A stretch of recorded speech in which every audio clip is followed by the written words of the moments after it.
Shalom, selamat pagi saudara-saudara yang kekasih dalam Tuhan. Kita bersyukur kita ada di pagi hari ini karena anugerah Tuhan. Sebelum kita memulai seluruh kegiatan kita, marilah kita bersama-sama menaikkan puji dan puja dan membaca serta merenungkan sebagian firman Tuhan.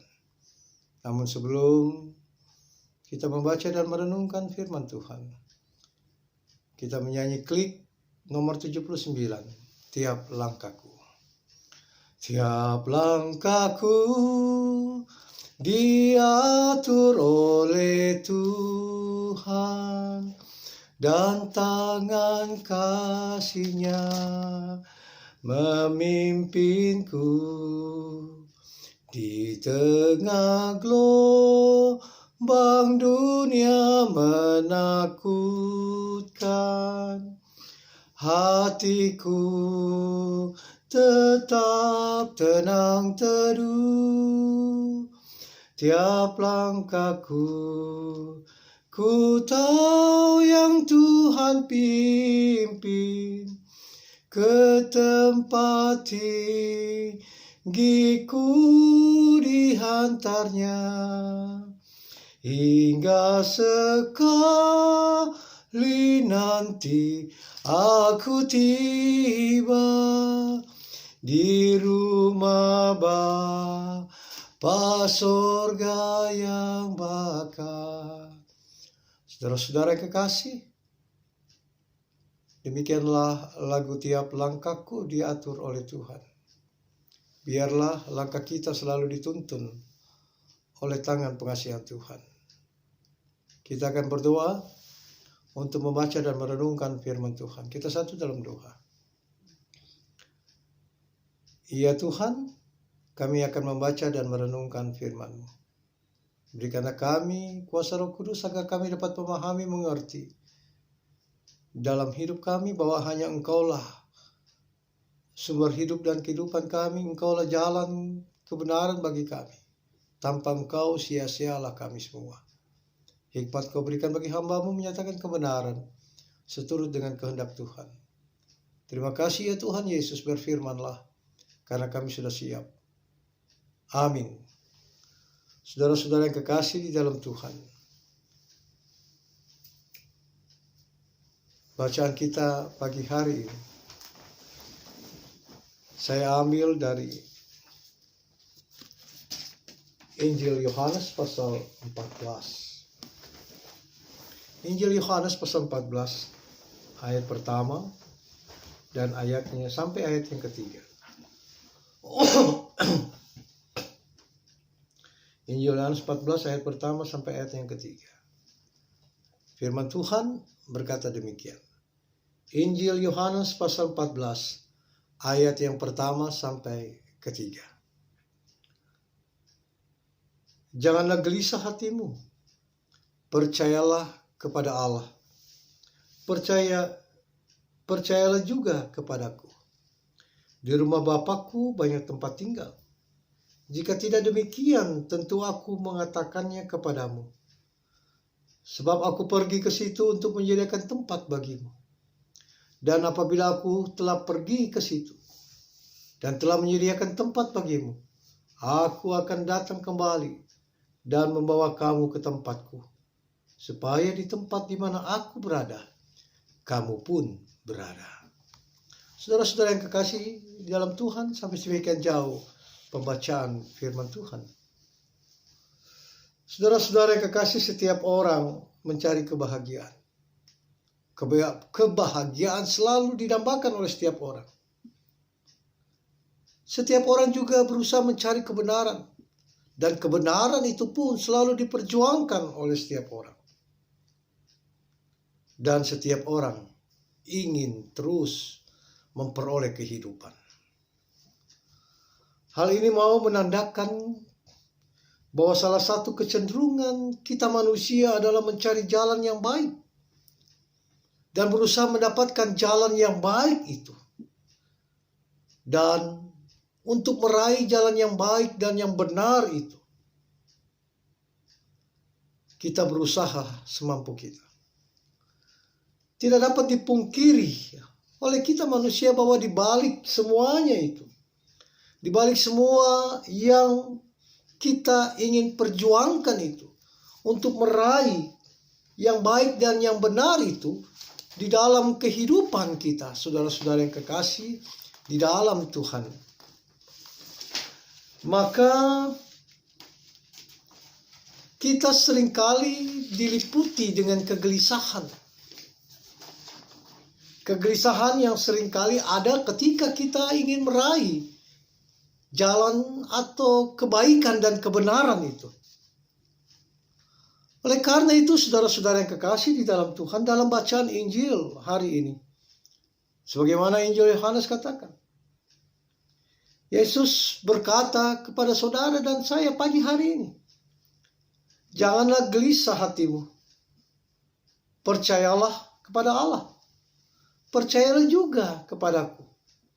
Di rumah Bapakku ada banyak tempat tinggal. Saudara-saudara, penekanan kita di sini adalah janganlah kita gelisah dalam kehidupan kita.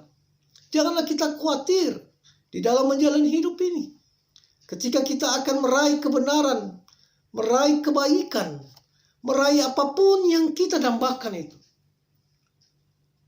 Firman Tuhan katakan, percayalah kepada Bapa di surga.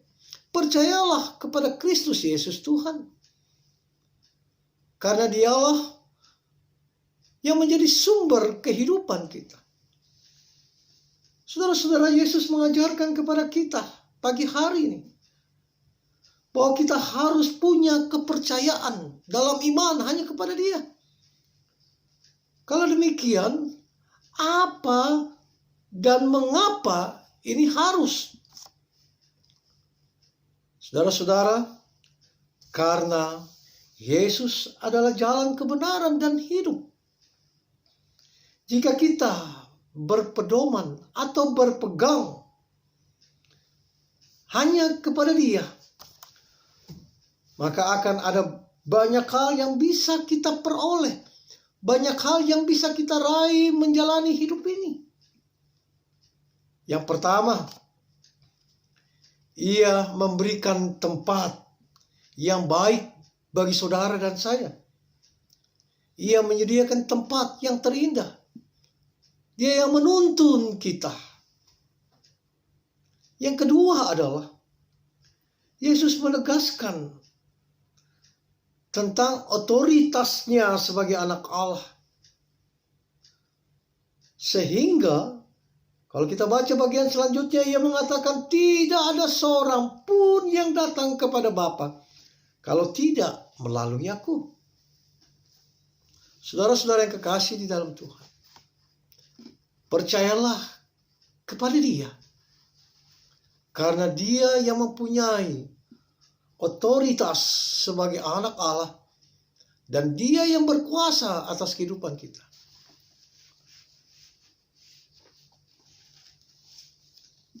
Ketika kita akan memulai seluruh kegiatan, ketika kita akan meraih apa yang kita ingin lakukan di sepanjang hari ini, belajar daripada firman Tuhan.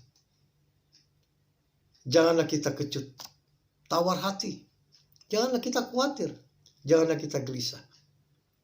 Karena Tuhan yang kita imani, Yesus Kristus, akan memberikan dan menuntun kita, asalkan kita percaya kepada Dia, asalkan kita yakin dalam iman. Tuhan Yesus Kristus yang kita sembah adalah Tuhan yang selalu bersama-sama dengan kita. Marilah kita lakukan seluruh kegiatan di sepanjang hari ini dengan selalu mengandalkan Tuhan. Tidak ada yang tidak dapat Tuhan berikan kepada saudara dan saya kalau kita selalu berharap kepada Dia. Tetap yakin dan percaya Tuhan akan memberikan yang terbaik. Jangan takut dalam melangkah, jangan khawatir, dan jangan bimbang. Karena di dalam Tuhan kita memperoleh anugerah. Dalam Tuhan kita memperoleh kekuatan, kesehatan, dan berkat. Selamat menjalani hari yang Tuhan berikan kepada saudara dan saya. Terpujilah Kristus, sumber kekuatan kita. Amin. Saudara-saudara, mari kita berdoa. Terima kasih Tuhan, kami sudah membaca merenungkan firman-Mu. Biarlah kami yang akan menjalani hidup kami di hari yang Tuhan berikan untuk meraih kebaikan dan kebenaran. Kami tetap selalu mengandalkan Engkau. Kami tetap selalu percaya bahwa Engkaulah Tuhan sumber kehidupan kami. Jauhkan dari kami Tuhan hal-hal yang tidak baik di sepanjang hari ini. Jauhkan dari kehidupan kami hal-hal yang akan membawa kami jatuh dalam dosa. Tuntun langkah hidup kami Tuhan. Biarlah segala apapun yang kami lakukan, kerjakan di sepanjang hari ini, Tuhan yang memberkatinya. Berikan kekuatan dan kesehatan Tuhan. Biarlah hidup kami adalah hidup yang selalu ada dalam tangan pengasihan-Mu. Terima kasih ya Tuhan, terima kasih. Segala apapun yang kami sudah terima. Biarlah kami tetap kuat dalam iman. Kami tidak goyah di tengah-tengah arus dunia yang sedang kami hadapi. Terlebih khusus di tengah-tengah situasi saat ini. Di tengah-tengah kebimbangan, kekhawatiran, ketakutan kami dengan COVID-19. Tuhan akan memberikan kekuatan semangat dan hikmat bagi kami. Engkau bungkus tubuh kami Tuhan dengan Kuasa Roh Kudus agar apapun yang akan mengganggu tubuh kami, itu Engkau jauhkan. Terima kasih Tuhan, terima kasih. Hamba berdoa untuk seluruh jemaat Gemindo Kawan Kasih. Yang lemah, yang sakit, Tuhan jamah tubuh mereka. Beri kekuatan, kesehatan, dan kesembuhan. Tidak ada yang mustahil di hadapan Tuhan. Yang sedang mengalami tantangan pergumulan, Engkau hadir memberikan kelegaan. Yang akan berencana untuk melakukan kegiatan di luar, Tuhan selalu menyertainya. Engkau berkati jemaat kami, Gemindo Kawan Kasih. Engkau berkati kehidupan jemaat, keluarga jemaat yang berharu ulang tahun, Tuhan juga sertai. Biarlah syukur mereka selalu mau nyatakan kepada Tuhan. Terima kasih Tuhan, terima kasih. Kami pertaruhkan kehidupan kami sepanjang hari ini hanya ke dalam tangan pengasihan-Mu. Dan kami tetap selalu percaya Tuhan Yesus Kristus yang kami sembah adalah Tuhan yang menjadi sandaran kehidupan kami. Terima kasih ya Tuhan Yesus. Ampunkan dosa-dosa kami, ampunkan kesalahan kami. Di dalam tangan pengasihan-Mu lah kami berdoa. Terpujilah Engkau Bapa, Anak, dan Roh Kudus. Amin. Saudara-saudara yang kekasih, biarlah kita tetap selalu kuat dan percaya kepada Tuhan. Selamat menjalani aktivitas saudara-saudara di hari ini. Tuhan memberkati. Terpujilah Kristus. Amin.